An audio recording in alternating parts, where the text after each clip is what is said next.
And there's still a Huel over here.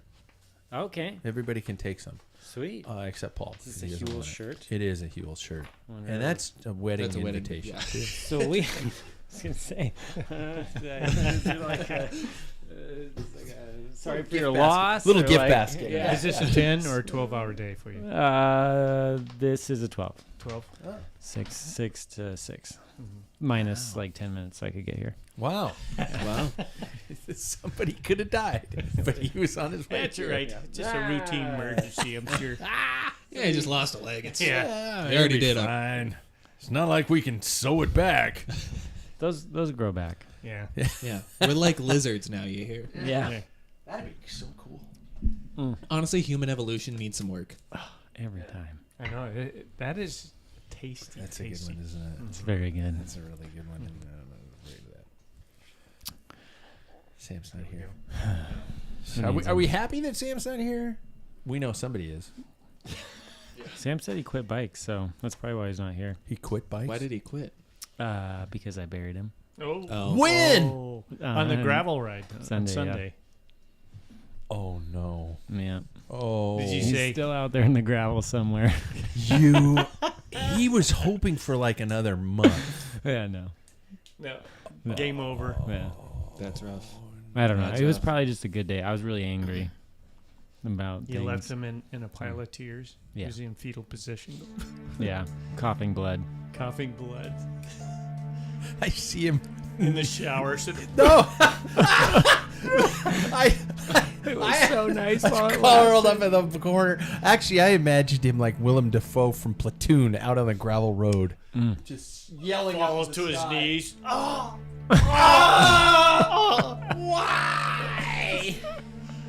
I hate my brother.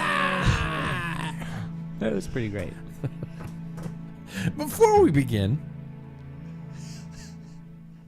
There you it's go. that time. That's right, everybody. Sponsor mentions Doer Activewear, you guys. I think this is my well, until they renew. Pants from Plants. Best fitting, coolest looking pants and shirts you can wear around town and walk straight into a restaurant or boardroom. Use the key code PACKFiller15 or just wear your scrubs to get your style on and off the bike. Big thanks to Doer.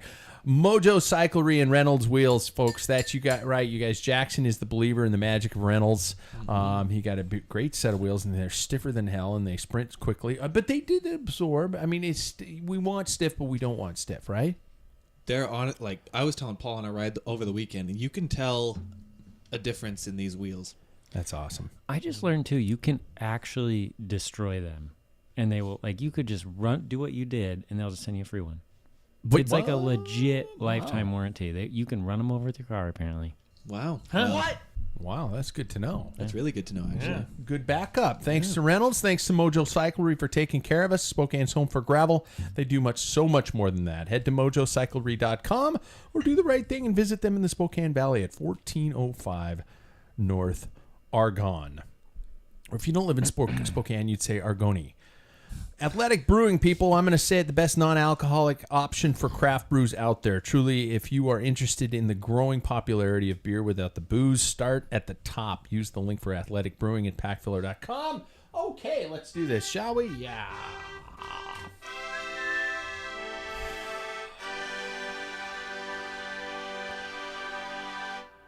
If you say it looks like piss in a cup, I'm going to be really upset. I wasn't going to say it. So I have to protect myself before anything comes out of your mouth. Here we go. Can you believe that we're in this stretch to 400 episodes? Wow. That actually does not include some live shows, some videos, some shorts, and a series of sponsor-specific shows that we did and archived. I did a whole bunch of series for the Sufferfest, and I did some Tour de France shows for other people who I can't mention because they never paid me. That I have since yanked from the archives. So we are, even with all those gone, we are approaching 400 episodes. Unofficially, in my opinion, the longest running cycling podcast available. Will we get the clue? Nope. We are also one of, if not one of the only ones that is live. That is right. We are live on YouTube right now. My friends at Cycling Legends tend to do a little nervous twitch when I talk to him about going live, and I'm like going, just pour the beer, and whatever happens, happens. Right?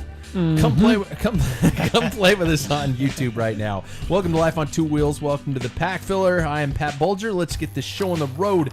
Gentlemen, welcome, and please answer the following after your introduction. This one's from a listener. What was the first bike that you remember owning? It doesn't have to be a racing bike, just the first bike you remember owning, and maybe the feeling it gave you when the wind rushed through your hair like Meg Ryan in City of Angels right before she got hit by a car and died. Spoiler alert! Whoa. She did. And Nick Cage is like, I'm an angel. I'm going to switch to being a non-angel for this girl. And pow! Well, that was a big old... That's life. Face full of reality. Yeah. I love her. Oh, she's dead. Mm-hmm. I just spoiled a movie, but it wasn't that good anyway. Soundtrack was kind of... I remember that Goo Doll song. There's a French film that was done. I can't remember what it's called. It's done in black and white, but it's not an old film. Really? And it's very, art house type. Betty dies on a bicycle. And it was this kind of semi-handicapped guy, and the angel was a woman. Oh. And it was trippy, but it was great. It was a great movie. Did she switch to human and he died? I can't remember because I watched it in college. Oh, yeah. College movies. Yeah. All right. Well, speaking of wait a minute, I said it wasn't that old. I take that back. Yeah.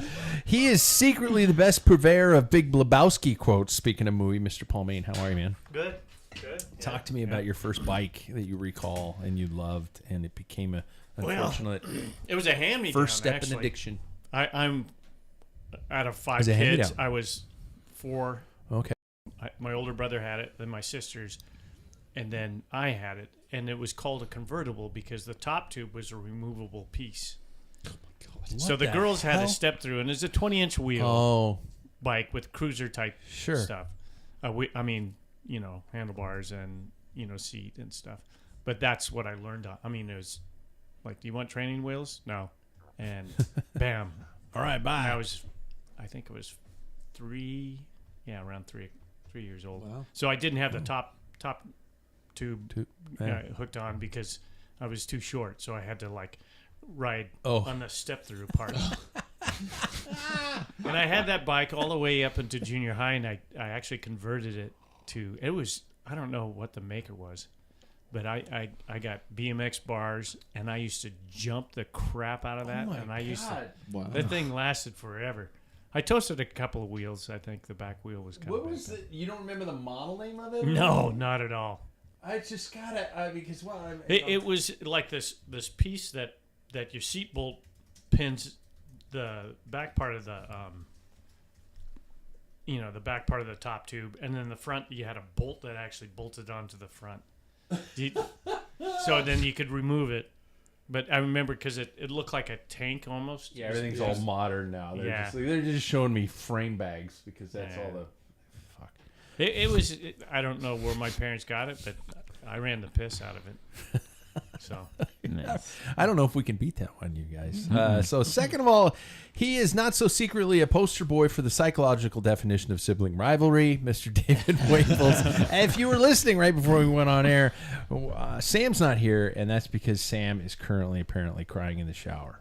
No, I'm buried in the gravel road.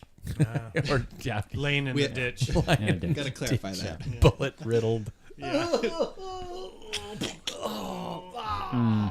It was Tom Berenger. Yeah, you got a first bike? My first bike. I don't remember what it was. I remember it was a Centurion. My dad. It was Sam's first bike and my first bike and my little brother's first bike. And we still have it actually. What's the color? White and red? White and red, yeah. Mm-hmm. It was a very classic one. And then it had 105, but it had the original. Oh, so your first bike was like a legit road bike. Well, at the time it was still pretty old. I'm pretty sure my dad got it for $100 and some speakers he traded or something like that. So it was it was a microphone. Yeah. It's got cap tires, cap shocks. But yeah, it still fits me actually because we rode it in junior high and it was way too big for us, and now it's in his garage just hanging on the wall. So Wow. It had the pivot He's still shifters got it? on it. No, it's got the well, he just hangs it on the roof and it looks nice in the garage. But no, I think it had the down tube shifters originally, and then it had some of the first STIs. STI shifters. Mhm. Yeah, comes out the side and Oh, Sure. Yeah. thumb trigger, and then like I don't remember if I'm describing those right, but there's a thumb trigger. I wonder if you could get those old STI levers with the cables running in, and if you puppy pod but grabbed those cables, would you be That's legal? what it got started. Most people were when grabbing those the were around, STI were grabbing on cables. The cables. Yeah. Loophole. There we go. Yeah. Go Bring them back. All of us with garages full It of wouldn't old work shit if the are way it suddenly reads. popular It now. has to be in contact with the breakers. Say and the goodbye to motors. wireless shifting, because this is going to be superior. Yeah. Cables are going to come back. Cables are going to come back. Next is, you notice I'm saying secretly things. So next, the next person is not so secretly a big Swiftie, Mr. Jackson Bulger. Yeah. Well, You are a Swiftie. You're going to Swift. Well, yes, because my soon-to-be wife is probably one of the biggest Swifties I've So ever you're met. a Swiftie by default? By I'm not going to say association. it. She makes pop songs that just get in your brain But like a little worm into Chekhov's head. She's also the like, next thing you know, you're and this doing might be whatever a- Khan wants. This might be a lot to say, but I would say she's a modern wordsmith as well when it comes to musical talent. If you really listen to her stuff, it's pretty good. Anyways, Swift. What? Taylor Swift? As in Taylor Taylor Swift. Swift. I'm like, what? Are you just starting to say 12 hours, Swift? ladies and Taylor gentlemen. Swift. Yeah, Swift. Yeah, Love yeah, Swift. yeah. I Okay. do need to mention that David's into Scrubs. He came directly Yeah. from Right. work. And then more Yeah. of it. Paul said, "Oh, covered in MRSA." Yeah. The bike. Well, I mean, as you would know, Dad, I've had quite a few bikes. Yeah, but the audience doesn't know. Well, that. right, I know. The first one I remember actually putting like some sort of miles on was this red Specialized, and I'll never forget. We got it at the two-wheel. Was it a special? Two-wheel dealer? At the Wheel Sport on Division. Mm. I remember this bike very well, and it was a 26-inch mountain bike. And I remember one day, my mom, our dog at the time, and myself, we were out on like a walk, hike, ride, and one of the cranks came off. I remember that bike. I remember that bike now. Yeah. It's what a shocking crash that is to go back and realize one of your cranks is off. But I remember that bike very well. I thought it was so cool. You've had several bikes over your childhood. I do remember you had a Redline BMX bike. Yes, I You remember had that one very something a long time before that. I think your first one was like a Costco special, and it was green, and had the training wheels and everything like that. And somewhere on some digital file, probably unfortunately sitting in a dumpster somewhere, is a video of you riding the first time without training wheels. And I'm not gonna cry because, dude, it was. I'm like, now that I'm thinking about it, why the hell? That's the problem with digital footage. You just load it onto something and it just disappears. well. Yeah. And you named all your bikes. Right. I did. Well, I still name all my bikes. You did. Yeah. Yeah. That's Yeah. very normal. Yeah. Thank you. Do you name your bikes? Mm-hmm. Really? Paul, do you name your No. bikes? Paul did not. No. It's a Oh, tool for Sorry. the trade. no. Mine's Yeah. got a personality. Yeah. Mm-hmm. Yeah. Like when it was scratched. I heard Oh my God. So You never let that that's down. Scarface. Then you call. Scarface. it. She's got a blemish now. Yeah. I think scars are sexy.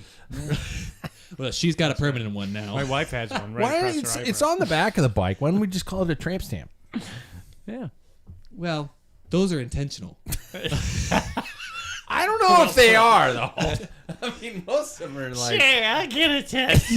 Put it here. Oh my God. Some kanji. It's something. I don't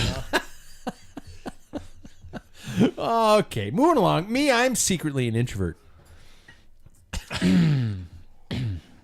I'm Pat Bulger, and I just talk loud to hide my insecurities.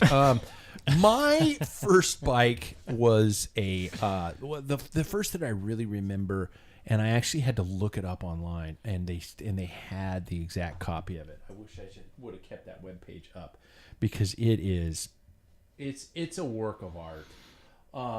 It was made by Huffy. And it was called the Wildfire. Rand called him And I wildfire, really huh? hope it comes up. That's it.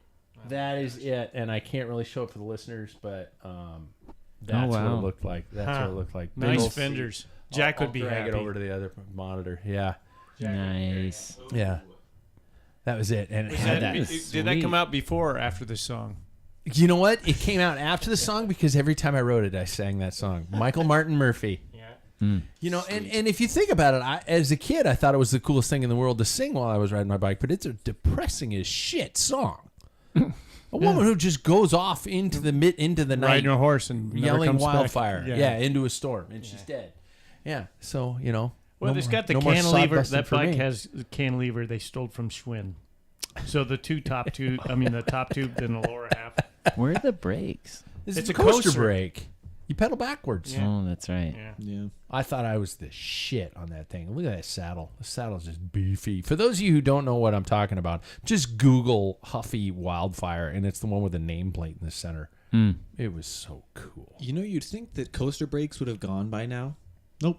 If you go to Walmart, because I had to. Coaster during brakes are college, awesome, man. Well, they're not that great. They're Really? pretty freaky. I could. Modern day, they're pretty freaky. Oh man, you could style Skid. just into anywhere Yeah. with a coaster brake. Well, that's when you were like stopping to like not hit the fence.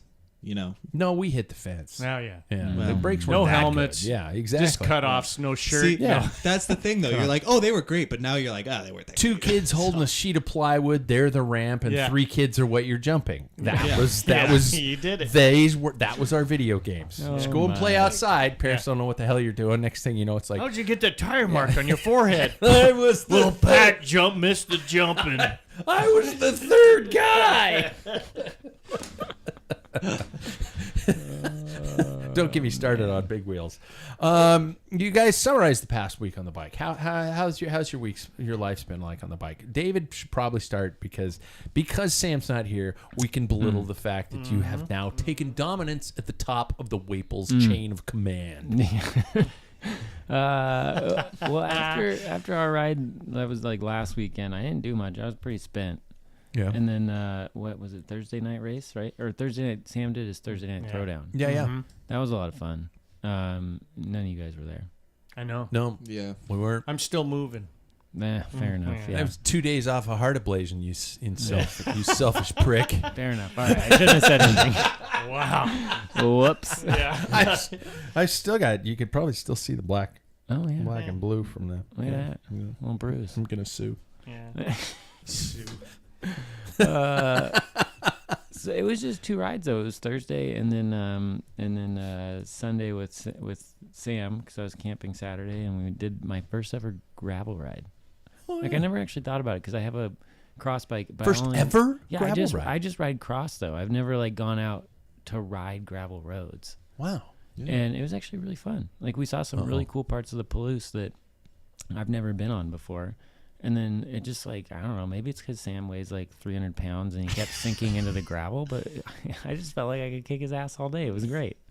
I love this element Yeah, to no. this show. Especially because we don't hear the shit coming from Yeah. Sam. Right Yeah. now. Yeah. He's just got to Yeah. eat it all. Yeah, he's It's later. just He's like- going to have to eat it, yeah. He's gonna be listening to it somewhere on his Yeah. headphones. He's got no excuse. He's got that really nice gravel bike. I have a 2012 Crux. It's just a cyclocross bike, so kicked his butt. Well, it goes to show you don't need a gravel bike. No, that's what I'm like. This is a great ride on a cross bike. It's a cross bike. Yeah. If you're gonna do fast gravel, then a cross bike's gonna be fine. Yeah, it was great. So That's not true.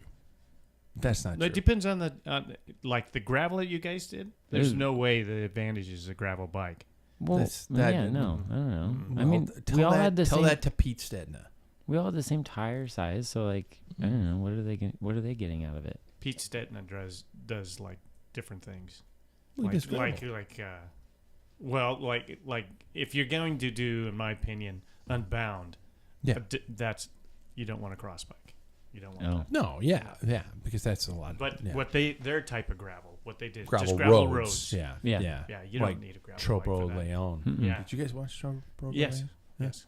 We decided gravel's the mindset, It is. man. Because Yeah. I've ridden all those roads, just never like So you've with the effort of like I've ridden most of them, but never just like with the intent of just connecting gravel to gravel. Yeah, usually you're just like, we're trying to get to some place. We Yeah. got to hit this gravel section for a little bit, and it'll Yeah. be over. On a road bike. Kind of like Paris-Roubaix. We just want to, we just got to get through this pave section, then we'll be back on the road. Yeah.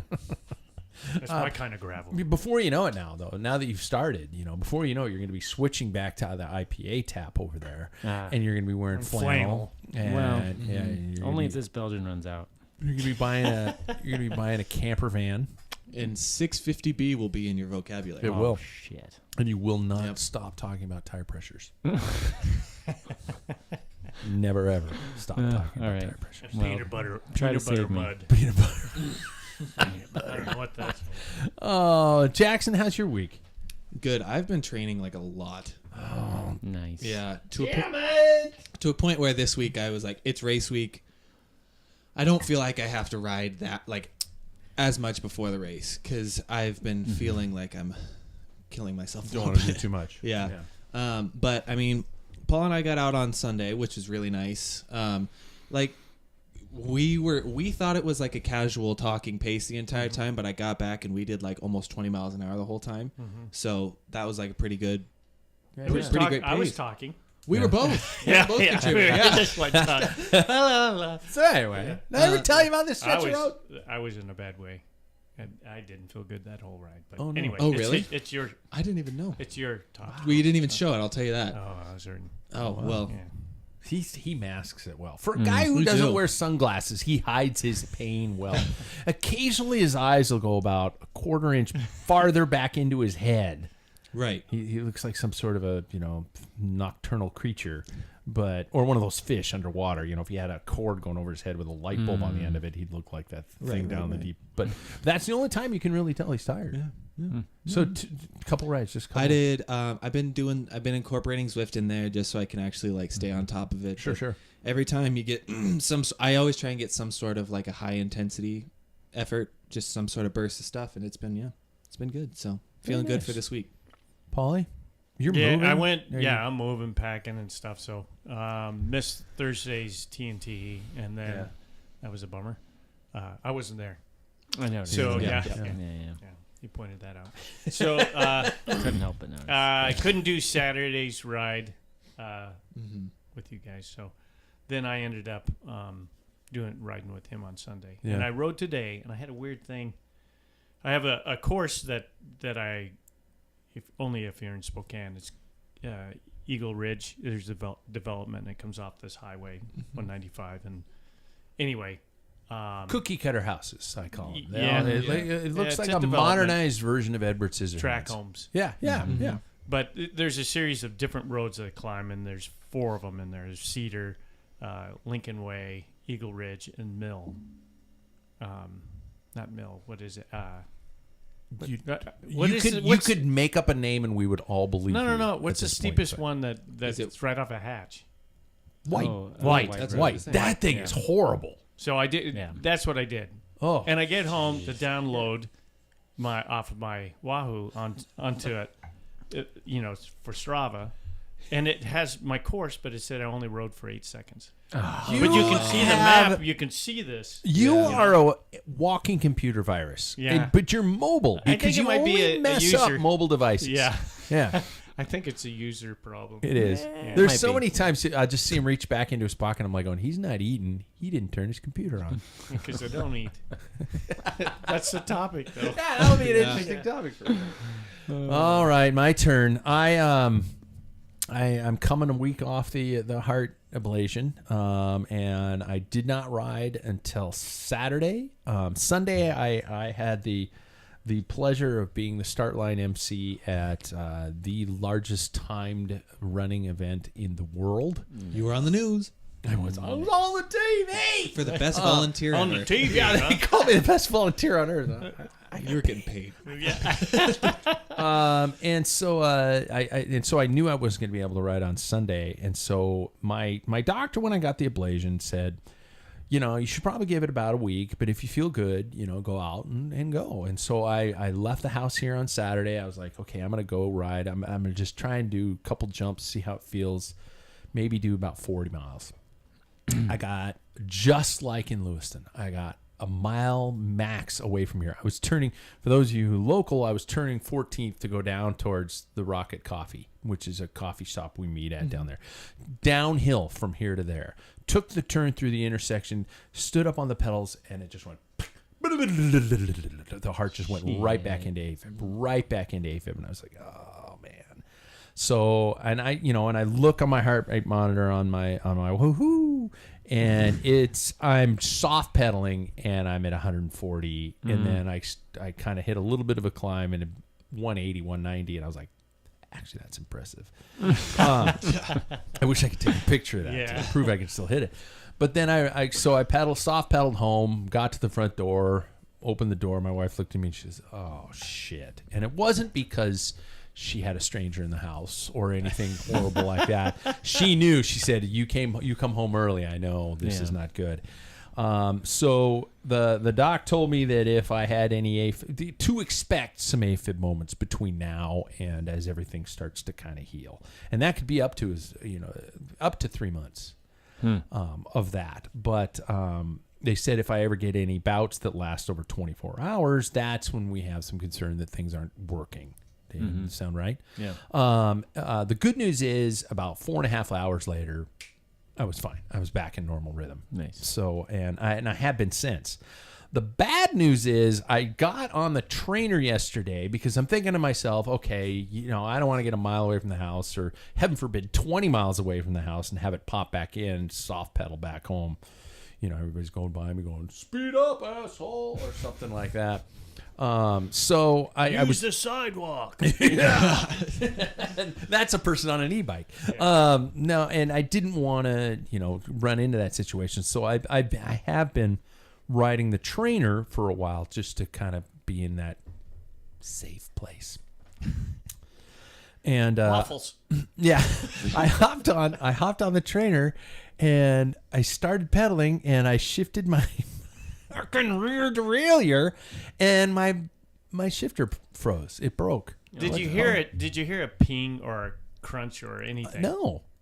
It just. It is totally jammed. I went 1 down, 2 down to put it onto the trainer because it was. I took the wheel off and it wasn't in the bottom gear, and then I put it on the trainer and I started pedaling and I hit 1 gear and then I hit it again and it just went. And it froze. It will not shift up. And I got it to work like 2 clicks. Yeah. That was it. And then it stiffened. Yeah. There's something wrong. So, it could be user problems. I could be neglecting my shifters and the cable's frayed and a piece of cable got into the mechanism of the shifter. Paul's looking at me going, no dude, Shimano. So this is the second time this has happened on this bike. The front shifter went out a year and a half ago. Exact same thing too. Yeah, same thing. Locked it. I can't shift up. I can shift down, so the inside paddle I can push. Out to push the whole brake lever, it won't go at all. And then this one happened yesterday, and so now I'm scrambling. I contact you guys. I'm like going, I kind of know what I'm doing, but somebody tell me what the hell's going on. Make me feel better about my life because there's a race on Thursday. And Paul, you were like, I'll come over and check it out tomorrow while you're at work, yada, yada, yada. I ordered a shift lever just while I was talking to you guys. I was like going, screw it. If I'm going to have a spare, I'll have a spare or I'll turn around and sell it on eBay. The scary news is it's not going to be here till tomorrow, which is the day before our race. And, so hopefully I'll get it all thrown together. But the big worry is I didn't get that ride on the trainer. And I don't know what an effort's going to do. So I don't know if I can, sprint out of the gates and everything holds. So I'm going to start on Thursday. I'm lining up and I'm starting. I might make it 20 feet. But think about how easy it'd be to soft pedal back to the car. If Right? Like, Was it 2.5K course, right? Yeah. Something like that.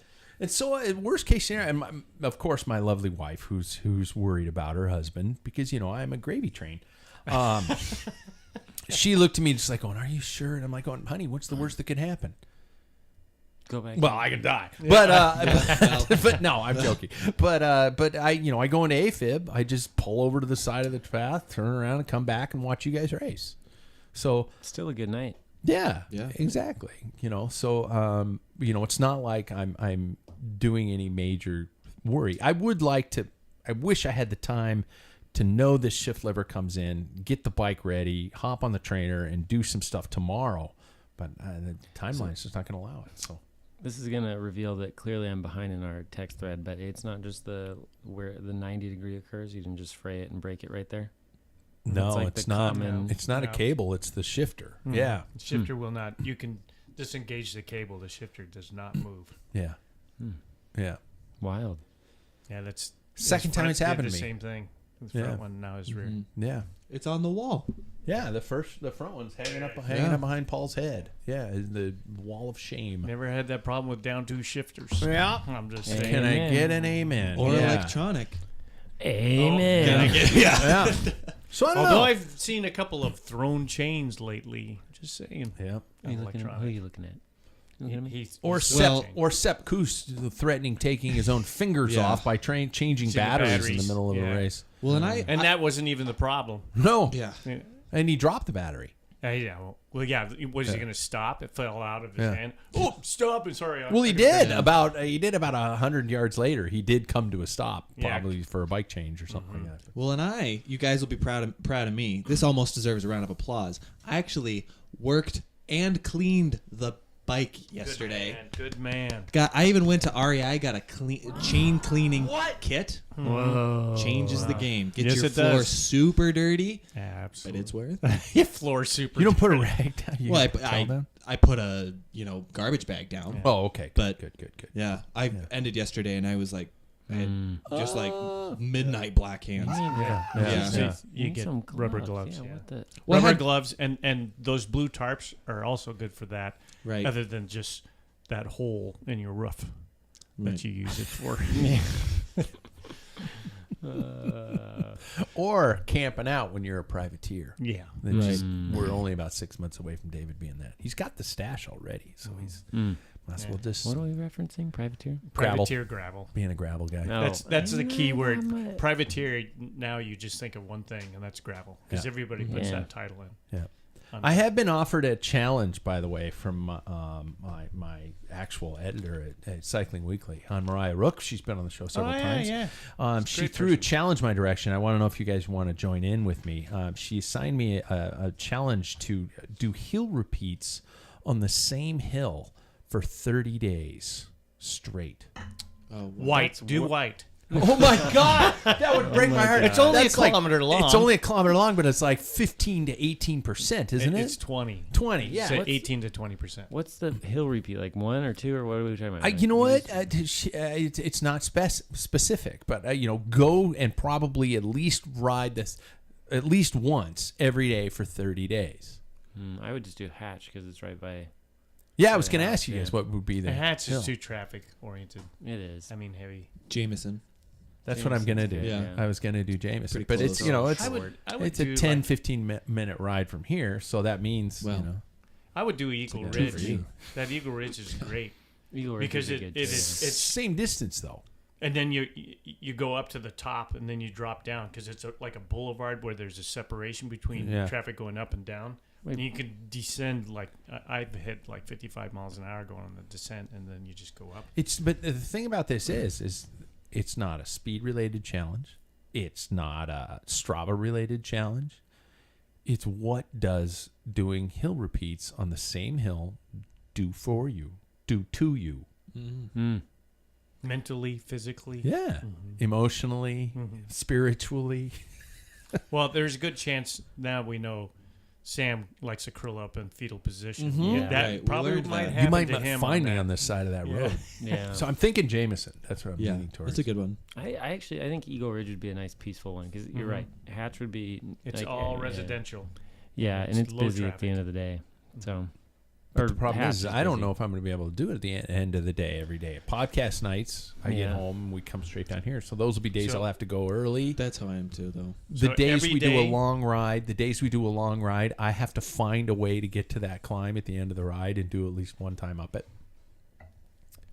There Yep. you go. Or we start every ride by going up it. Yeah. There we go. So I'm throwing that out to the listeners. You guys give it a shot. See if you're willing to do that challenge with me. When are you starting? May 15th. Oh. I was going to start May 15th. Do it for May 15th to June 15th. Wow. That will end right before RC3, which is our local stage race. Yeah. And my climbing sucks. So does, the overall strength of my heart. Isn't RC3 like in like mid-July? It is. Is it? Yeah. Oh, well, scratch that part. Yeah, I think you're 1 month off exactly. Yeah. It's like July. You don't do it for 15th. 60 days. 60 days. Yeah. Nobody's making you do that. Paul, I do have to say out, and we all have to prepare to drink, that Paul missed the Tour de Bloom. Son of a. Thoughts on how life can get in the way, man? Yeah.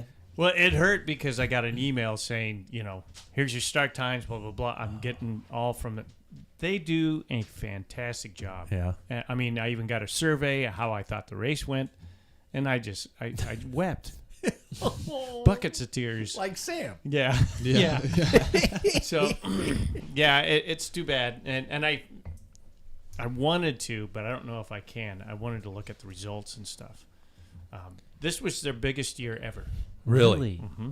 That's cool. That's what came down the pike. That warms the heart. That warms the heart. When I saw it, I don't know if it was pro, but I know maybe pro, but 1-2s had 81 in their field. Oh my gosh. Wow. That's We haven't seen, probably in different parts of the country, like Not it's like around half here, of though. our field, you know. Mm-hmm. But that's huge in the Pacific Northwest. So it hurt. I don't know who won the Masters, but I saw Tubbs in there to no surprise. Yeah, That he guy. probably is doing 35 plus Yeah. Masters. Yeah, Yep. Is he teammate with Crockett? Yeah. Tubbs and Crockett. That's a Who's Miami Crockett? Vice. Yeah, That's Crockett. way You before guys. you weren't You even too. born. Good God. Good I think, Lord. Paul, we should just start making these references and just continue on. Yeah. Just let the crickets land for a Yeah. couple seconds and then just roll. Look up Miami Vice on YouTube. Just watch one episode. Dad was Don Johnson. quintessential. How bad- Quintessential 80s. How bad do you want to do that, David? Be honest about it, because I will. Every Friday night, we would tune in to the last 5 minutes because that's when the violence happened. Yeah, Right. Wow. Right. All right. Or some celebrity would be on. always. Or a song by an ex-member of the Eagles would play. Yeah. Oh wow. Okay. Yeah. Glenn Fry. Glenn Fry and You belong to the city. Sorry. I'm in a rare mood tonight. Yeah. Talking about life getting in the way, which we tend to talk about quite a bit. Are you guys okay with? Would you? It seems like we all have kind of settled into the notion of not only being on a show called Packfiller, but occasionally being in that overall scheme of where we sit in the cycling world. Are okay with not being the person at the front of the peloton? For example, Jackson, would you be okay if you weren't challenging for the front part of that bike race? You are now. Mm-hmm. What would it be like for you if you didn't have the time to do that? Would you continue? Yeah, I will, for probably the rest of my life, chase being the first wheel across that finish line. Even if I'm not in the right shape, I'll still try. Even if you're, I don't know, asking 60? for a friend, yeah, old enough that you're not going to see the front of that line. Yeah, I think that God, that hurt. I always like Back in AFib. Yeah, seriously. I always love to test my physical limit and see where I can go, and I think that I will always have that. Paul, like you, I feel like I'm like that in a lot of ways, where I will always have that competitive edge of wanting to be at the front, even if I'm not in the shape of a 24-year-old. I'll always try and beat everybody. Really? Yeah. David, how you know? I think I've always just been motivated by Your brother making him cry. largely making Sam hurt Yeah. for all the bullying that he used to do when I was a child. Really? Mhm. It's I can just see payback. that. I Yeah, bet he was. did, He was kind of a shit. He had yellow eyes. He did. Yeah. Yep. He used to just sit on us because he's so chunky, you know. So Oh my god. I just did a spit take. I hope everybody knows what Sam actually looks like. He's got a bubble butt. And I mean, It's like I said that in the last show. He has no ass. He has a bubble when butt, he's over man. it, because I did a lot of drafting behind him Okay, last week. It looked like, and I'm serious, like a horse's ass. If Yeah. you look, they're just like this. Actually, He means that in a it's good this way. long thing that went I- like crests over a mountain. It's just this I- It's round. like two beach balls stuffed in a tight sack. I actually told him this weekend, him and our friend Devin that we were riding with, that they both looked kind of like horses from the back. See, Wow. horse ass. Yeah, That's they- what I'm saying. Yeah, it's the long legs thing. So Those are the muscles that power the bike forward, though. yeah, down and straight. So your sole motivation is just hurting family members. No, it is a big motivation, but I will continue to show up as long as I can get to the front and potentially off, or just like at some point, I just want somebody to be thinking, "Oh shit." Yeah. Like I might fall off. That's all I care about is just like, I want somebody at some point in the race to just doubt whether or not they can do it Yeah. because I was on the front making it hard. Yeah. And then I'll just keep doing that as much as possible. As long as I can, get in there and get to the front, I'm probably going to keep going. Yeah. I'm going to ask Paul a completely different question because I don't think he's got the bravado to be able to say of the fact of the legend status that he has earned. See, you're already poo-pooing it, dude. Everybody's just like going, dude, that guy. Why? How can he keep going? He just keeps going. Yeah, and so you are just, you're Ra's al Ghul, man. You have the fountain of youth, dude. But my next question was going to be like.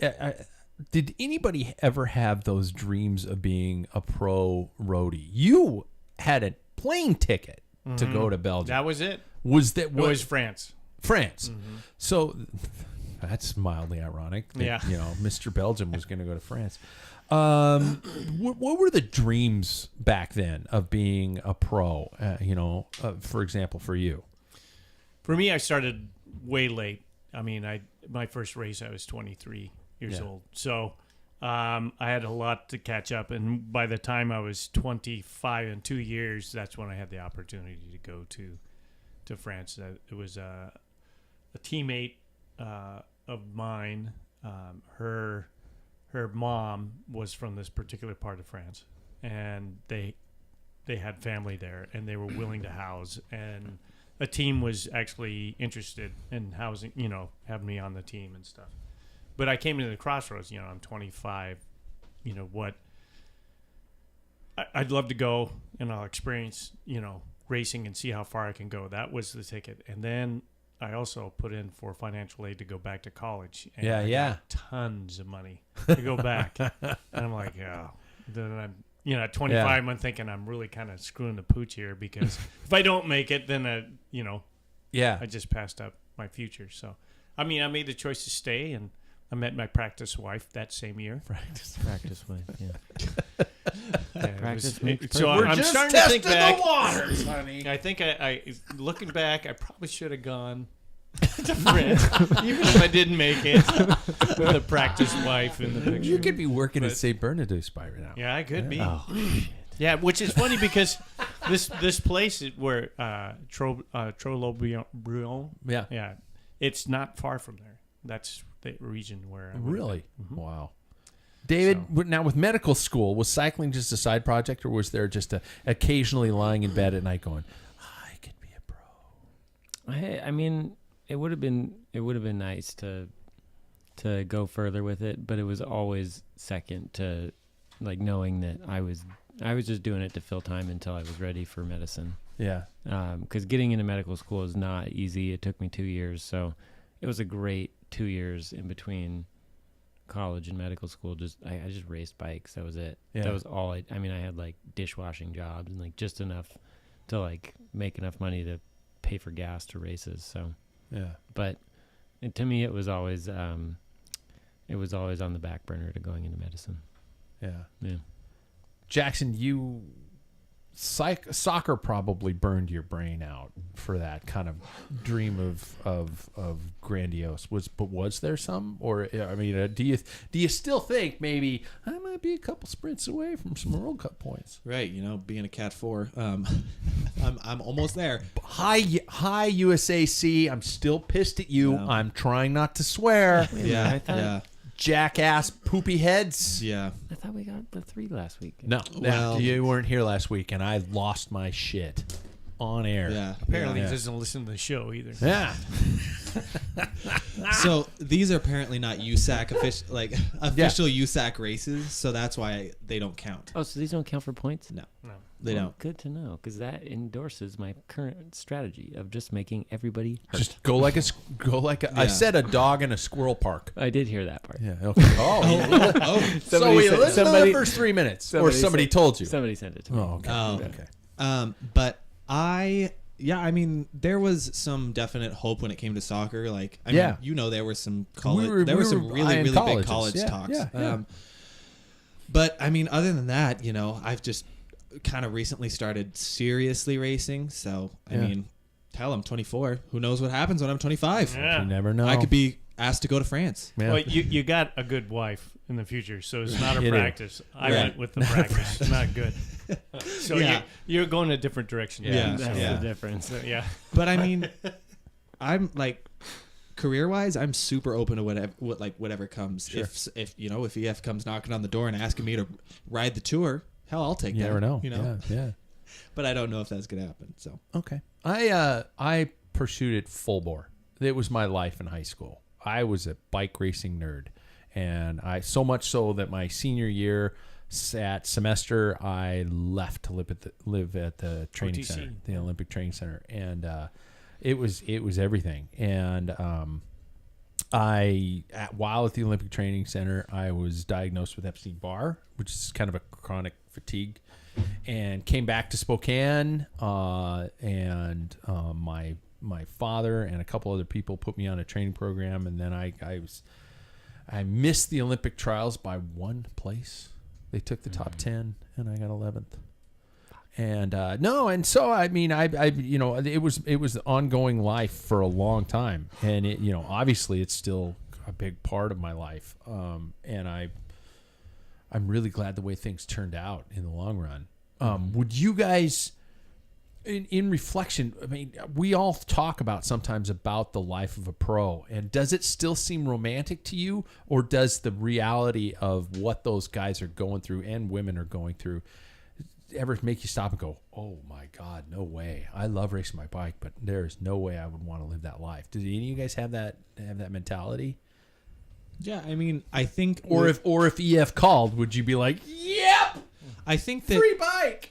I think That's all you have to. Yeah. right, yeah. I think what is so cool is I feel like I am in a relationship where Yeah. I feel like we would both look at a situation where if something like that came along, it's like, this is such an opportunity. Like, how can you pass up something like this? Especially, I will say, like, I'm lucky. I'm at that young age where I can I would be able to, would be is a bit of a stretch, We've kind of established something here, but I'm at that age where it's like I could kind of see myself pouring myself into something like Sure. that. But what's really cool too is that there's like a lot of opportunities in different ways now. So like what we're seeing with what Legion does, like you can be a domestic racer and you don't have to be in Belgium Yeah. or France for these Yeah. training camps for like a whole month, So I think it's definitely changed in like what can be offered now too, though. Sure. So yeah, I guess, did that answer it? Yeah. I think it's brutal. I don't know if I could do it. I could have done it in my 20s. Yeah. I mean, I was open for everything, and in light, thinking about, we got some No, crackling going hearing on. static in the background. Yeah. The time period that I went, in retrospect, I'm glad I didn't, and I'd like to think that I would have kept my nose clean, but that was yeah. that's when things started ramping up drug wise.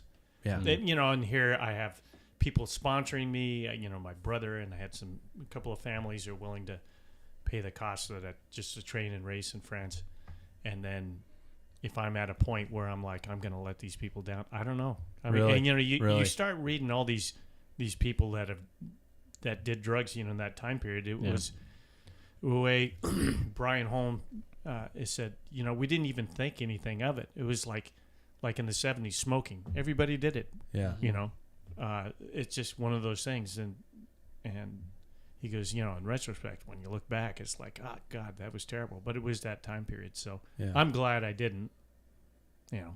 But I think that times changed. Probably if in a cleaner situation, there'd probably be, it kind of been fun to try and give it a stab. Yeah. And I could endure, you know, the regiment and stuff. Yeah. Mm-hmm. David, would you give it all up? Nice house on the South Hill. The being able to walk into a podcast studio with blue scrubs with something on your left shoulder, I mean right shoulder. There's something white on it. And I don't even want to know what the fuck that is. Yeah. Great. I saw that in the. Might as well lick it off. Patient zero. Lick it off. Yeah, it's just a little schmutz. Would you give it all up or no? Don't ask for what his Are you last happy where you patient are? was. Yeah. I think I got enough out of it that I got what I needed from cycling in the years that all I did was pursue it. Yeah. And I was ready for something where I was ready for what I was hoping to get out of medicine, which was just to, you know, devote my life to helping other people. And that was what ultimately in cycling, I can understand how you inspire people. And those EF Gone Racing, have you guys seen those? Great videos. Yeah, and the guy, I'm blinking. He took time away and he was doing all these challenges. Lachlan Thank Morton? you. Yeah. That guy, like, that's what I started to feel, was just that, like, what am I doing, spending all my time racing? And so that's how I felt at the end of 2 years of just racing bikes, was like, I'm ready to go, you know, put all my effort into medicine and something that I don't know. It's not better. I like riding my bike a lot more than going to work. But you know, so I wouldn't give up what I'm doing now for it, but it would have been really cool to take a stab at it. Yeah. My constant, and this is a classic Pat Bulgerism, would be the constant fear of losing my job, of not performing. The classic, you're only as good as your last result. Yeah. I would be constantly in this demon over my shoulder going, if you suck tomorrow, you're going home, you know, because I had coaches. I basically had coaches, you know, some of whom were Polish, who were just like that, going, if you keep sucking like this, stop crying. Boy, you cry all the time. Boy, why you crying? Two by each. I don't know. Go home, you stupid junior. That's my relationship with Eddie B in 12 seconds. So let's kind of switch gears. We took way too long on that one. My first warm-up question for Dr. David is, and this has to do with current news, is there such thing as aerodynamic skin?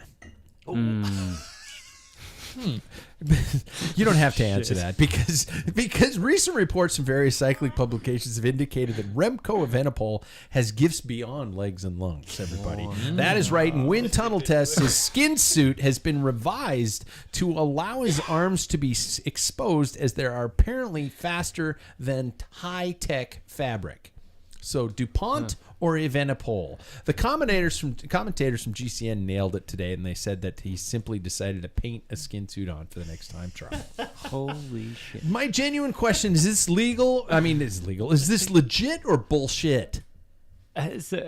Am I just gonna? Anybody can answer. We can throw a stab. I mean, this is not medical, so I have no idea. I'll tell you what I know about aerodynamics from education and everything. Shaves with a belt sander. I don't understand how anything other than your shape, the shape of your skin, your could body. have. Because I mean, unless you had like some sort of crazy smooth skin compared to most other cyclists, crazy baby soft smooth legs and arms anyways, because they're shaving and lotioning all the time. I mean, I don't know. That doesn't make any sense to me. Unlike Achilles. The shape, I think, is what would matter. Like the shape of your body. Yeah. Like the shape of your wheels matters. Like there are probably people that are more gifted in the shape of their body being more aerodynamic. Their position. Yeah, their position, like the shape of the musculature on their arms, legs, and biceps, whatever. But Unlike Achilles, whose mother dipped him into the river to make him impervious to weapons, Remco's mother dipped him into a lake of Nivea lotion. Oh wow! Every day from Every day. birth on. Yeah. The kid is like butter. I would love to see what the claim is for why that's. Well, the big thing I think about it is, and I want to know if you guys, is this some group of entourage just going like, like Elvis's followers? Like, hey, Remco, man, you're the fastest. You're the best. Everybody loves you, Remco. You got aerodynamic skin, bro. You're going to win everything. Lefebvre's just going like, yeah. He's like who was Elvis's, the old man, uncle. Oh, yeah. Frick his name God, was. hang Yeah. on. Tom Hanks Colonel, played him. no, Tom Hanks played him. Colonel Parker. Yeah. Yeah. He's just like, yeah, you can do anything. You Yeah. can do anything. You're Yeah. my cash cow, baby. That's Keep all it it coming. is. Yeah. It's got to be bullshit. I think it's pretty ridiculous. I think what Paul said is pretty much nailing it on the head. I think he has probably a super, super specific position that makes him probably a little Yeah. bit faster. Yeah. Filippo Ganna is the same thing. He's a huge guy, Ganna is. Yeah. But his position, Not as huge as Sam. well, Yeah. This guy is huge. That's a trigger word for Sam. Ghana. that's true. He's sitting there.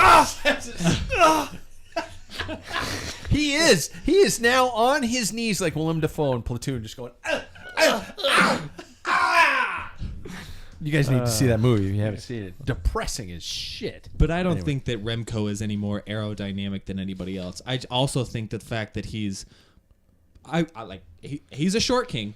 Yeah. He is. Yes. So that Lord probably, Farquaad. yeah. So smaller bikes we all know are a Yeah. little bit can cut through the wind a little bit. So. Yeah. Yeah. Interesting on that point because you have Ghana's how much power, and I listened to what's occurring. He averaged Ghana on a 20-minute effort over, I think it was 500 watts. Oh my God. So, and he lost to Remco. Yeah. And it's not a watt thing. It's the skin. Yeah, it's your CDA. Yeah.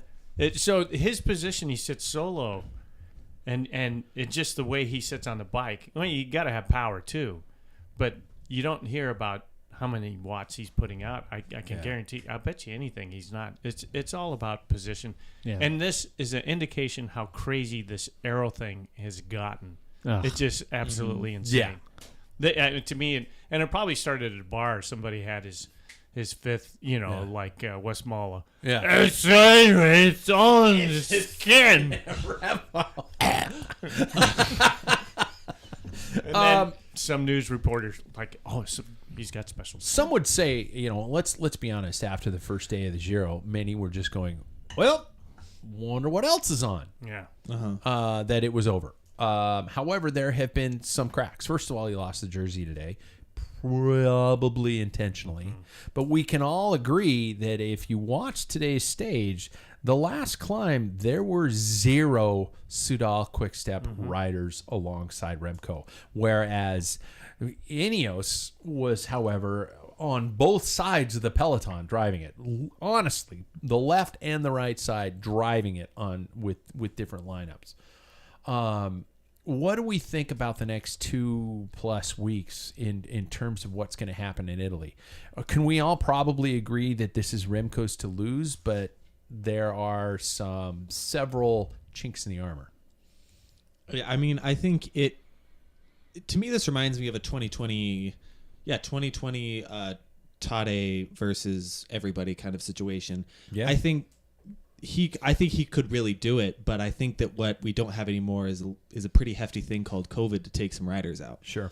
And so I'm really, really interested to see how that team, which is not really built as a World Tour team, or not World Tour, Grand Tour team, will show up against Ineos Grenadiers, who is a very experienced, same with Jumbo-Visma, very experienced Grand Tour team. And so it'll be a really interesting fight, but I think it's, like you said, it is almost his to lose.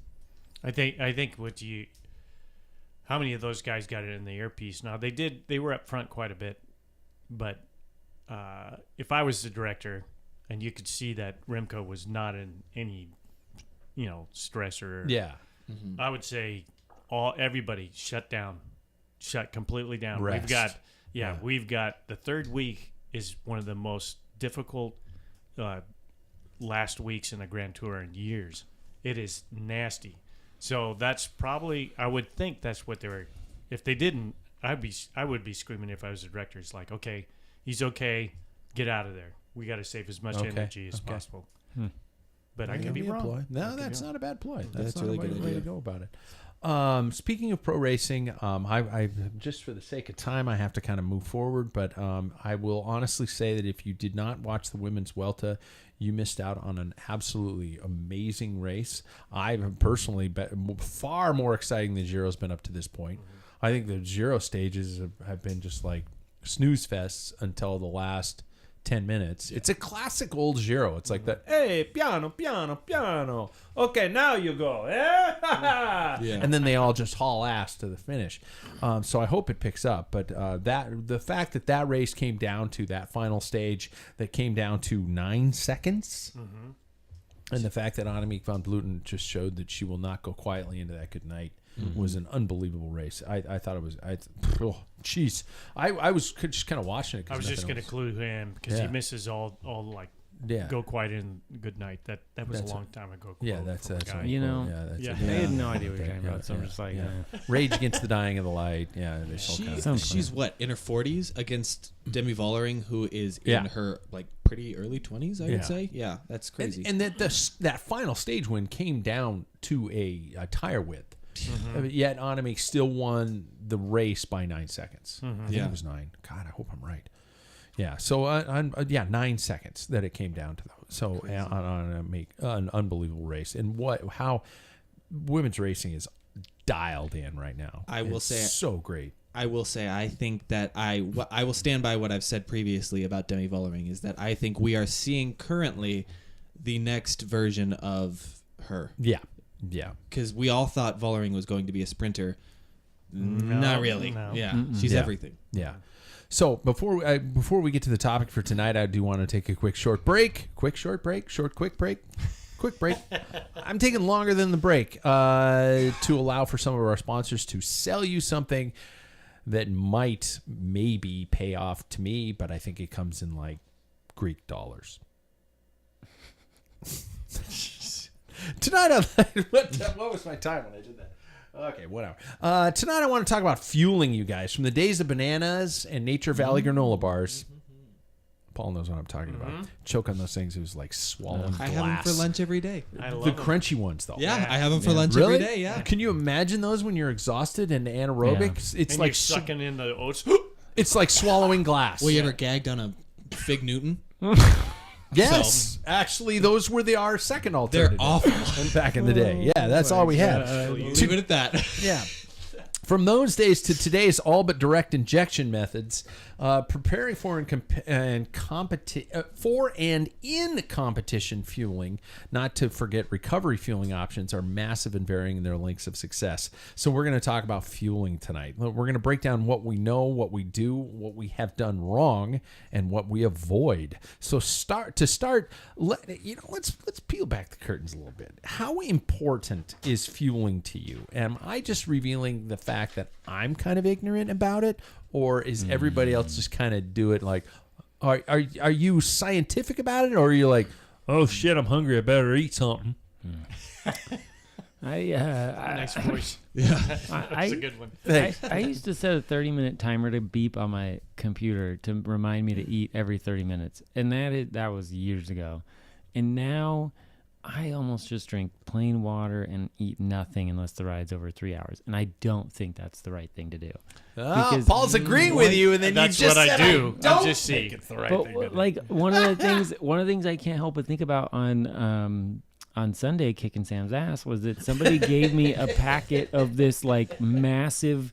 The packet was like legitimately. It was like the size of. It was like putting this much stuff into a bottle. I was like, holy, that's a meal in there. Yeah. And I just kept drinking it, and I never got. I don't know. Maybe fueling helps. Because I never Crazy. got tired. It was weird. Yeah. So- It's crazy how it works. What you're saying is, I finally kicked my brother's ass Because I ate. when I ate. Yeah. Okay. And I'm Okay. like, but Sam, I'm going to speak for him because he's not here, is a really scheduled, annoyingly scheduled about his like nutrition. And, I don't know. It works out for him sometimes. So I don't know what's right. I'm on one end, he's on the other. Yeah. We both kick each other's ass. Jackson, you're a time setter. You're a timer. Yes. Well, I have to be. I don't have enough on me to not. And I mean, I guess. Oh, so what are you saying? I was, that but- your father's fat Well, and he that- needs. He's got. You got plenty to store there, pork belly. Somebody's a little defensive. I was.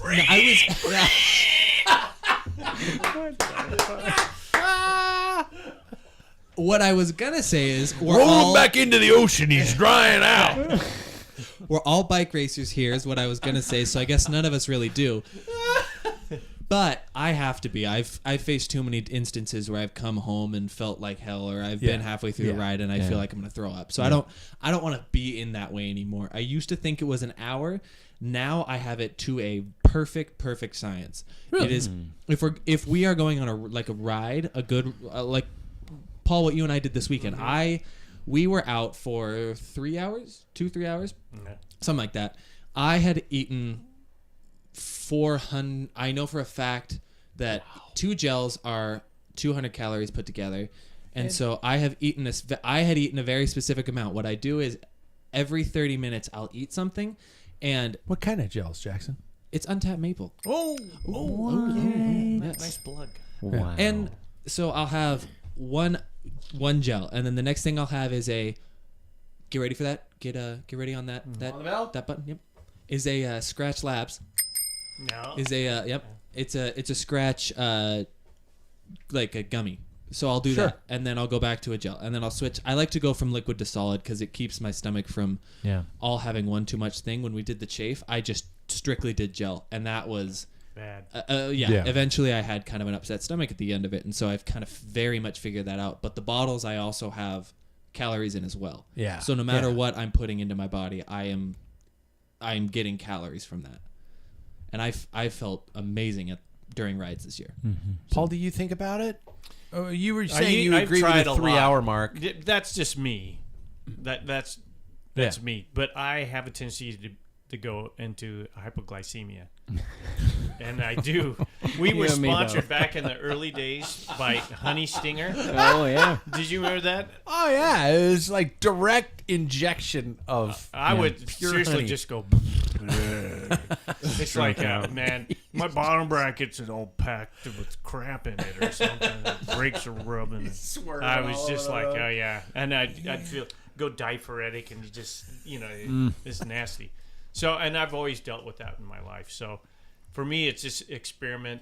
Some of the things I have, I used. I got the cookbook from scratch.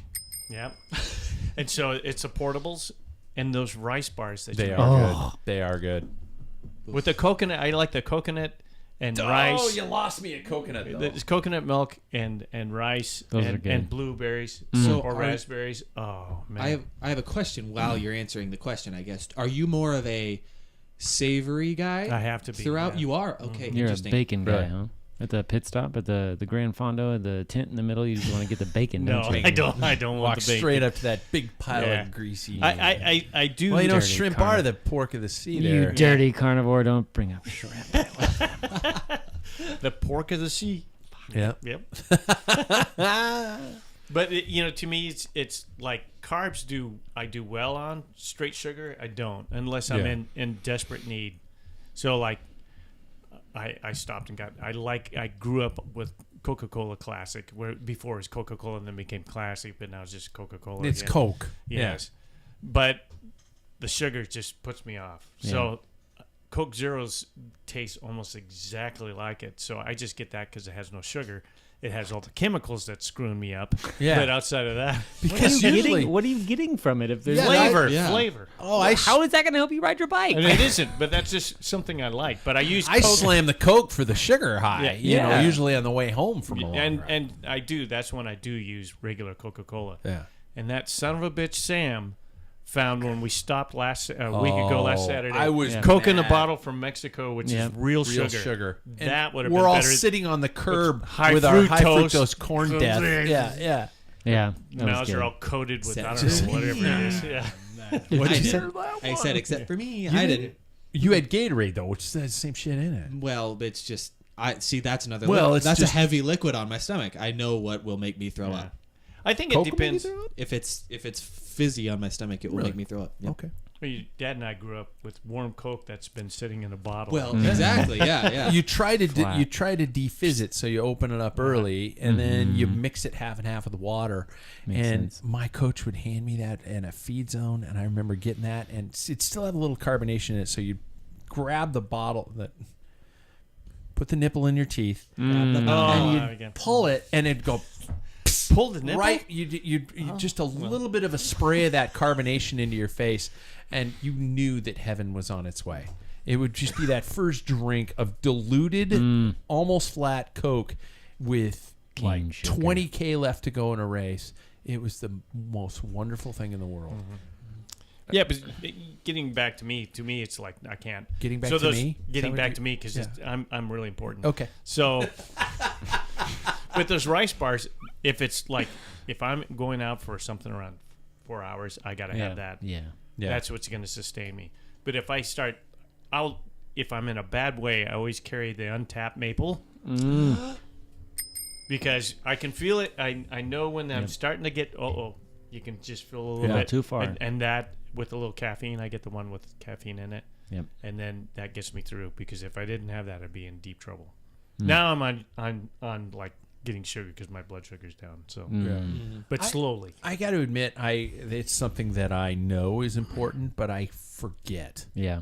And I just get into this zone like, I'm feeling great. I'm just done for. Yeah. Or, now I'm starting to think about it more. And Jackson's actually helped me with this, because there was a while that you were, like I said, setting your timer for every hour Still or something do. like you'd still do. And so I will look out of the corner of my eye and you're eating, and I'm like, oh shit, yeah, got to take care of yourself. I mean, I'm the kind of guy who goes through an entire day on a weekend. If I'm working around the house or if I'm working down here or something like that, I'll get completely distracted, and it'll be like 3:00 in the afternoon. I'm like going, oh shit, I didn't have breakfast or lunch. Why am I grumpy? Oh, because I'm an idiot. Somebody's hangry. Yeah, I do. I need a Snickers. And then I remember, Paul, we went through all the Exceed. iterations. Exceed, Max. Cytomax. There was Max and there was Cytomax. Max, if you got, and I'm not joking, and if you're an old school listener who's been on the bike for way too long,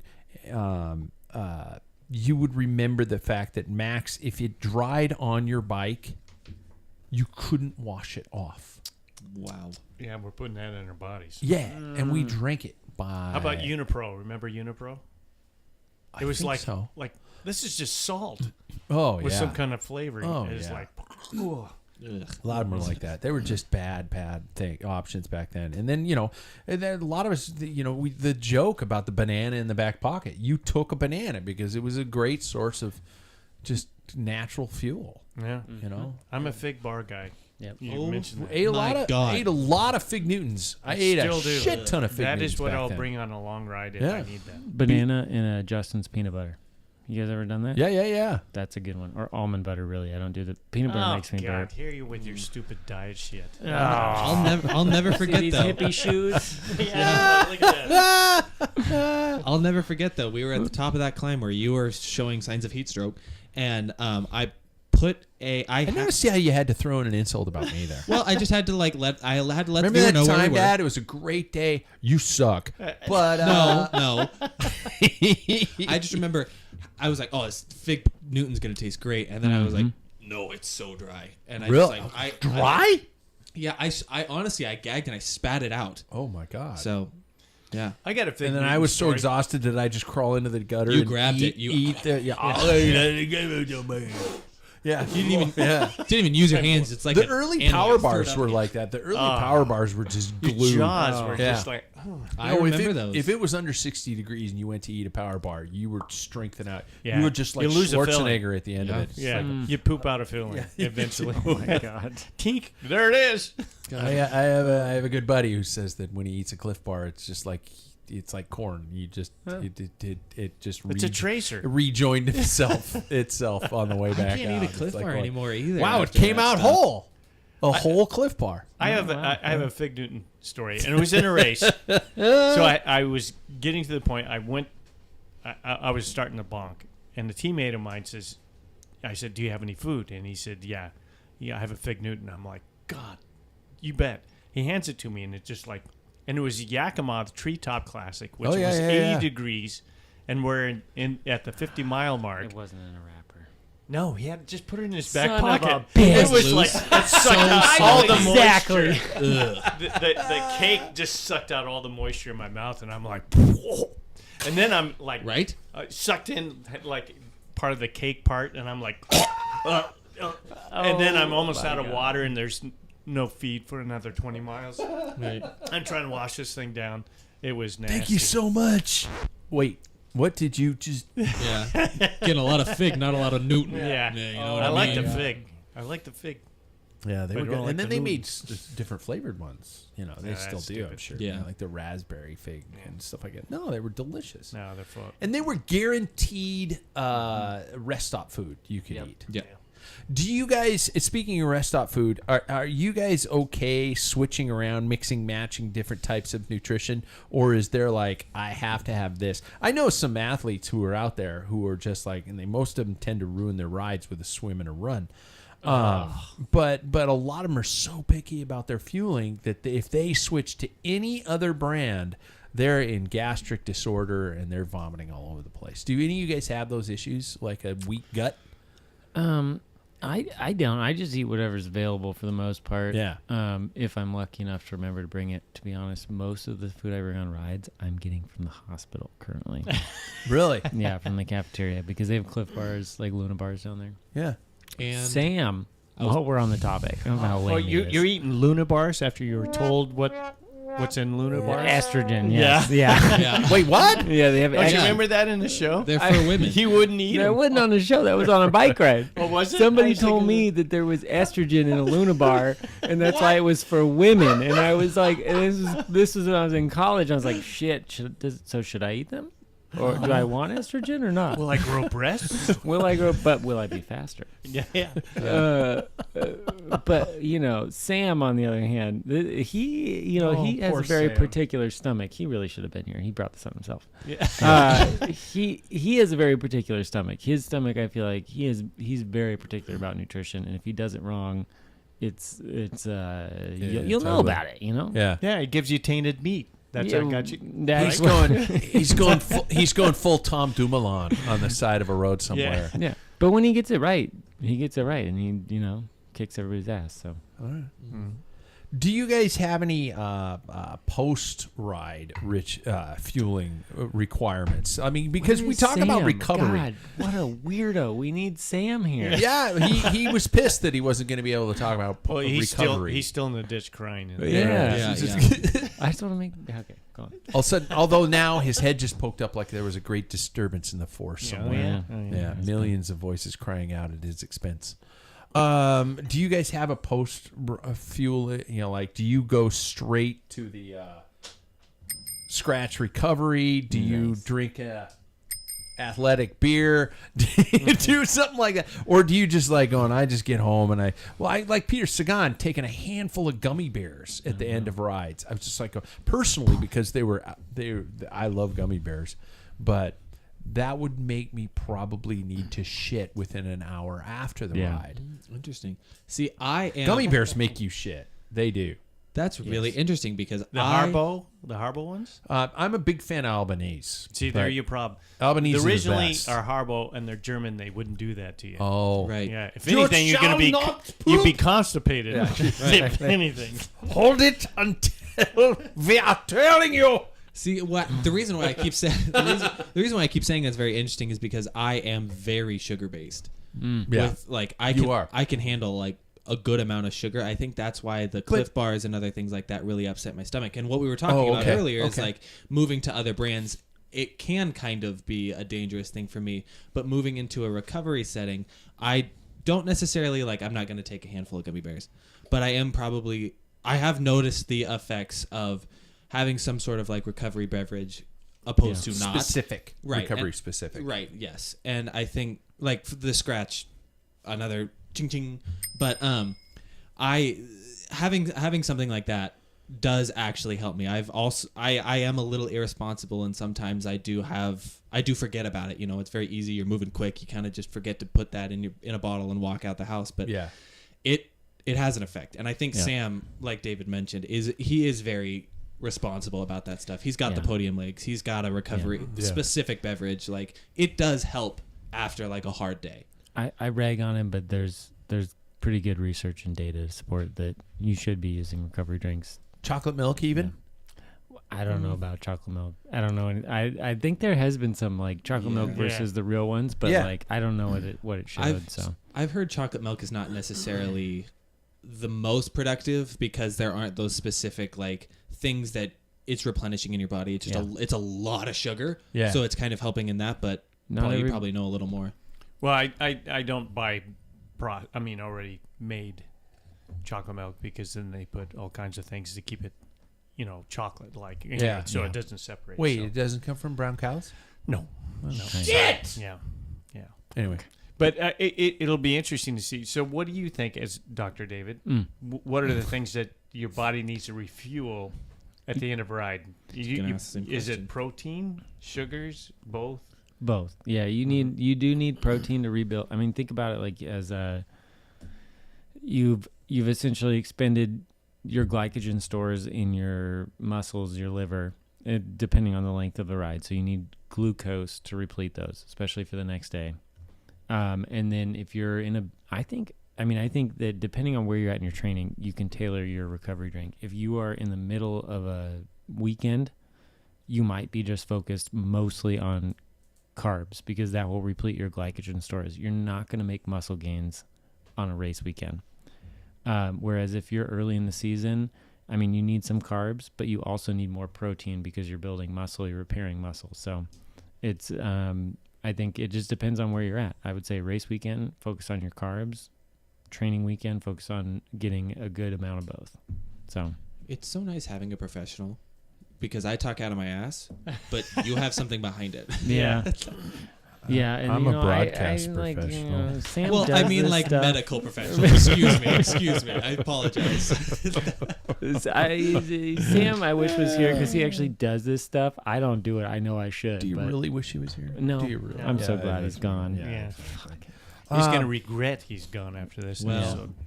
Do you guys have any traditions or superstitions that you adhere to or stay away from? For example, do you have a beer or a glass of wine the night before a big ride, or do you completely cut off of it?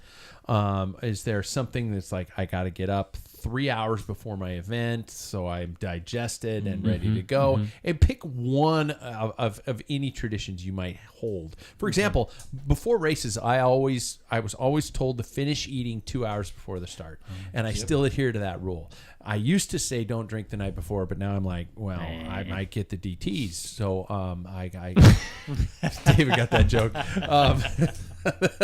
So I want to be steady on the bars the next morning. But no, so I will have it. And I have a beer the night before a race. I don't give a shit about that stuff. But those are some of my superstitions. Any of you guys? Go ahead.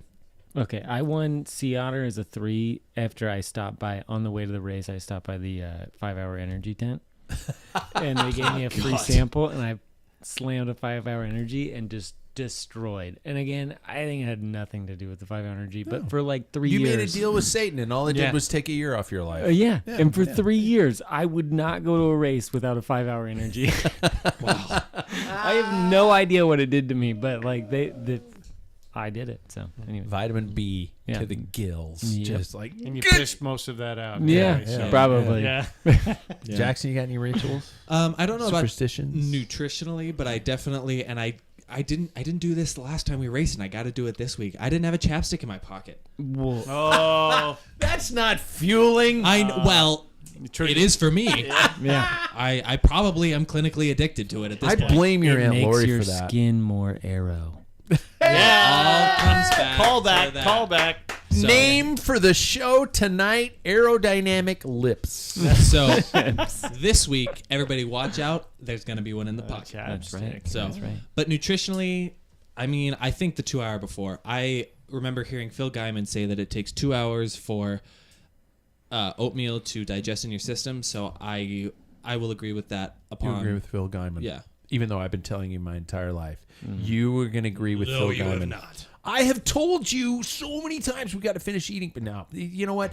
It's Phil. the same thing all the time. Being a parent, it's just like you tell somebody every day, to tie your shoes, tie your shoes, and then Phil Guyman comes on a YouTube video and goes, "Hey man, tie your As shoes." the And they're like, one "Gospel!" experiencing the parenting, if we're really getting into familial issues here,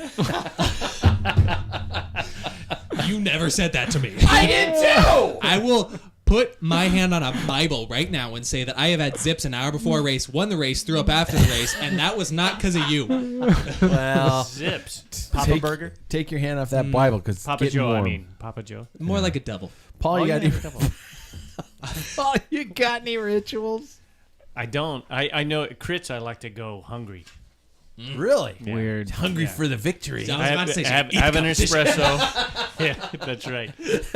I probably like if the crit's at noon, I won't touch food. I have my breakfast before 8:00 Wow. every morning anyway. But I'm not going to eat at noon. Wow. Then I'll have a shot of espresso. Yeah. Probably a good half hour It's before. the most Euro shit I've ever heard. Go full. What's the Nick Kroll character? It's like, we'll have, we eat really well, really intense. We'll have a small cookie, some coffee, some cigarettes. Cigarettes. Very helpful. I think I know this one. Very Yeah. good Wow. for you. I think I've seen this video. We all live in hostels because that's cool. I've seen this one. Yeah. Just take a shot of espresso, line of cocaine, slam your head Shot on of the table, and go win a race. espresso, line of cocaine. Cocaine. Straight intravenous because that's cool. Although when I do 1 hour crits, I have to have something else. Yeah. But In the usually on local races and stuff, they're 35 to 45 minutes, Yeah. and you can run on empty. You're Yeah. just, yeah. I'm big on liquid calories. I do. Yeah. Beer in my hand. I do like to drink, to gain them that way because I just get to the point where my body shuts down. But yeah, those were my rituals. So and that takes us perfectly into our segment, our last segment of the show. Ask Dr. David because he's here, and we do have a budding initial sponsor for this segment. But we haven't written all the ad copy, so I'm going to mention that Huel is on board. So be sure to check them out at huel.com/packfiller. Great fueling opportunities for you there. There was a question in regards to vegan and vegetarian cycling and dealing with those types of things. Number one, being a vegetarian and dealing with those challenges. Number two, being a vegan and not shutting up enough about it to be able to eat something because you're constantly talking about the fact that you're a vegan. Correct. Like a triathlete. Yeah. So what needs to be taken into account for a competitive cyclist focused on a vegan or vegetarian diet? Should we all form our opinion like they need to eat beans or secretly hide a steak in the basement? Just in the corner, like It's called steak tartare, damn it! It's hanging on a this- meat hook with a flashing light bulb. like if you cross Gollum and the Blair Witch Project, you're just crouched in the bottom of the corner going. Eating The a sharp needle steak. teeth. This is my private time. You enter the basement. You don't crawl. You don't walk on 2 feet anymore. You crawl on all fours. I think we should just let David have this one. I think we went too far. You guys are out of control here. Okay, well, Sam and I obviously have experience with this, and then there's also Because he tried to kill you. because he tried to kill me. Yeah, with tainted meat. Tainted meat, as yeah. we know. As we know. Yes. Should have sued him. Seriously. I know somebody can help you out on that. Oh, thank God. We'll talk after. So it's actually like I think it's pretty well established. You don't need animal protein to be an athlete by any means. But the issue with the vegan diet, and this is from a medical standpoint, is vitamin B12. That's the one thing that you cannot, in general, get from a vegan diet. But that doesn't become an issue for like 5 years, just so everybody knows. Like you have an adequate body supply of B12 it won't be a problem for like 5 years. So most people take a supplement, and then it's totally sufficient. So as a vegetarian, you're eating eggs and milk and everything. Those have enough B12 that it doesn't become a problem. But you can get pea protein, or like broccoli actually has a lot of protein in it. That people tofu, all these things. You can get plenty of protein. You can get complete proteins when you mix like quinoa with beans. So there's really, the issue with being a vegan or a vegetarian athlete is that you have to put more effort into your meals. You have to think about it harder in order to get complete proteins out of your meals, in order to get the carbs usually aren't an issue because most people substitute the protein of an animal product with carbs. And so people who eat vegan and vegetarian tend to eat more carbs. So for them, it's usually protein is the issue. And as long as you're putting the extra effort into getting complete proteins, so like quinoa and beans, and tofu, then it really shouldn't be a problem. There's nothing special about eating a steak after a meal that you can't get from tofu and broccoli. Well, let me ask you this, because I've heard this several things from people that tried vegan, is that getting their protein intake is you end up consuming a little bit more calories than you would if you were not. Do you think that's a true statement? I think it is. I think it is, but not to a fault of the vegetarian diet. I think it's because people substitute protein with carbohydrates, which are very high in calories, and then you end up eating more in that regard. And then also people who eat protein every single day, every single meal, it takes a month, 2 months, 3 months to realize that satiated feel after a meal does not have to come from meat. So for Sam and myself, when we first started eating vegetarian and vegan years back, it took a while to realize, like, okay, no, I'm actually full. It's not just like eating a steak that makes me feel full. You have to learn to recognize that you are actually full. It's impossible. Yeah. Most people, they just think like, I'm not full until I've had a piece of meat. And it's... No, I'm not full until the plate's empty because mommy told me to. Well, there's eat everything on your plate. Yeah. So my eyes are bigger than my stomach. You can end up eating more calories, though. Yeah. Wow. All right. So, final question, final K. And this is kind of, we're going from very important information to very petty. The final question is, gentlemen, and this is for the whole panel, obviously, is there a specific brand, make, or model of cycling gear or anything that you are, number one, loyal to, or have a horrible grudge against? A brand. And we can, I'm worried I might not be able to hit that because you guys might just go like, Scratch sucks. We love Scratch. But anyway, is there... For example, I'm a little disenchanted with Shimano right now after my second shitter is shitted. I'm a little upset right now. I'm just like, and part of me in my mind today, I think I put it in the text group, was like, that's my last Shimano bike. I'm not going to buy another one. But I'm probably being very petty and realize that Shimano probably makes fine things. But Paul's the devil on my shoulder going, he's right. Don't buy it. It's horrible stuff. I didn't say anything. No, yeah, you held true very well. Do any of you guys have a brand you're 100% will never leave or 100% never will use? Let's see. I will say that ever since I have begun to experience the world of what a cycling computer is, Paul, I know you'll not really feel this one, but I'll take a nap. Yeah, please do. It genuinely is Wahoo.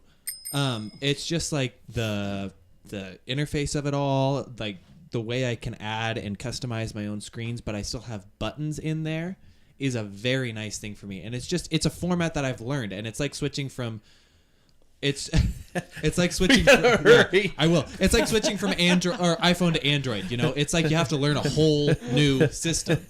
And so I will stick with Wahoo for the rest of my life. David, quick, what's your brand? This is a tough one for me. Does that have to do with urinal cakes? Because I have to urinate so bad. But I think ultimately I have always loved Castelli clothing.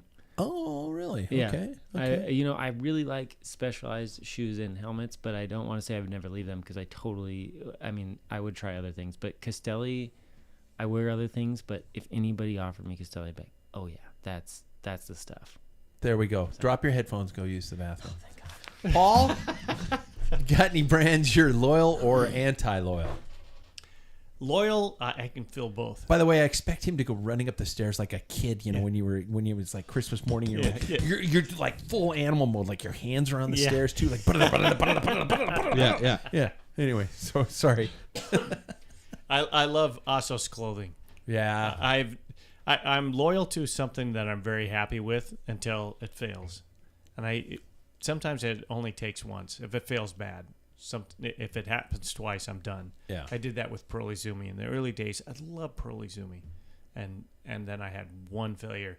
They're like different products. Like I had a booty that went out within a month, just blew the seams, and then I had shorts that were falling apart, and I was done. And that's just my experience. Yeah. And some people are probably like, I've never had a problem, but I've never hear anybody that's paid money for ASOS and they're like, oh, they're crap. They cost a lot of money, but they do. Yeah. I have arm warmers from 1990. Oh my gosh. Yeah. Yeah. I had the original ASOS chamois that were real chamois that you had to hand wash. Yeah. And you had to use. That's when you use chamois cream because it would be like sandpaper. Yeah. If you didn't, They and were- they yeah. lasted forever. And they had a replacement where if your chamois wore out, you could send it to. I think it was in There was Michigan. somebody who No, would it was repair 'em. in Yeah. and they would. There was some lady who would put a new chamois in. That's really cool. Yeah, Yeah. they're How'd you like to be the person who removes the old chamois? well, they That's don't your job. Yeah, open up the plastic bag. What have I done? Why? There's skid marks. What the heck? It's the cloud. Looks like railroad tracks. What have these kids done? But Okay. Welcome back. there's and I'm waiting. I'm holding back. There's a company that I've badmouthed before because I had friends who own this particular bike. Okay. And one of them is a friend who just bought a new e-bike and he's had nothing but problems. Oh. And I'm like, oh man. And he's playing hardball with them. Okay. And so anyway, Yeah. should I mention? Yeah. It's Trek. Oh, you Heard have a lot of problem things with like Trek. that. You Yeah, had a a problem with lot Trek. of Okay. warranty problems. And I had a teammate who actually went through on a Madone and went through 2 in a year. And they said did you ever put it on their final thing because he kept breaking them is, did you ever put it on a trainer? Yeah. Well, we're not going to warranty it. Oh. That was his. I don't know if that was the bike shop that did Yeah. that or what. Yeah. But yeah, that that'd was be the an response. interesting case to Yeah. dig into. Yeah, Yeah. but- I mean, I'm sure And I there know are people another out there guy who riding Treks, and they're gorgeous bikes, especially Sprinted the across pro the- version Yeah. bikes. This other guy sprinted across. He never crashed. He's a mountain biker and he has a road bike just to get miles. Yeah. And he's sprinting across an intersection, and his rear triangle of his bike fell completely. The only thing connecting was the cables. Wow. And it took him a year before he finally got a frame replacement. So, Wow. but that could have all changed. New people. Unsubstantiated, Yeah, unproven. that, you know. Yeah. Right. So, What was your brand? That he was I loyal like- to is Yeah, ASOS. ASOS. ASOS. That's a good ASOS? one, too. Okay. Yeah. I'm weird the way that if somebody would have told me 15 years ago that I would be riding a shoe that wasn't a CD, I would tell them they were on crack. If somebody were to tell me I was to be riding a helmet that wasn't a Giro, I would tell them they were on crack. And I don't ride CDs. I'm still on the Giant shoes. I wear Pocs. I also have a Giro, but I've become more brand fluid. It's been interesting that I'm really more You're open to trying a lot of poly-brand. things. Yeah, I'm poly-brand. Yeah, Oh. and It's a good one. it's been an interesting process because I just, and especially when it comes to bikes, I don't mean to sound as negative as I probably always do, but I found that bikes are bikes almost to an extent anymore. They're all just a very similar design, angles, feel. Carbon probably comes from the same place, probably still built in the same factory by small Chinese children or something like that, or Taiwanese children. But I don't necessarily have as many brand loyalties as I used to. I will say that I will never, ever, ever again ride Patrick brand cycling shoes because I don't think they make them anymore. And second of all, I've had socks that were stiffer. And that's not just the one my mom bad. found. Oh man. Should we end on that? Yeah. Let's end on that, you guys. First of all, subscribe, tell a friend, rate us on iTunes, follow us on YouTube. I'm supposed to say all that because I really need you to. And thanks for following the show. And there we go. Thanks, you guys. Thank you. Yeah, thanks. Somebody should probably go check on Sam. I think that gutter is probably getting a little wet. It rained pretty hard today. I think if we dig him out now, he might still make it. Yeah. We could drink from the rainwater. So Yeah. There we go. Yeah. Yeah, screw that guy. See you guys next week.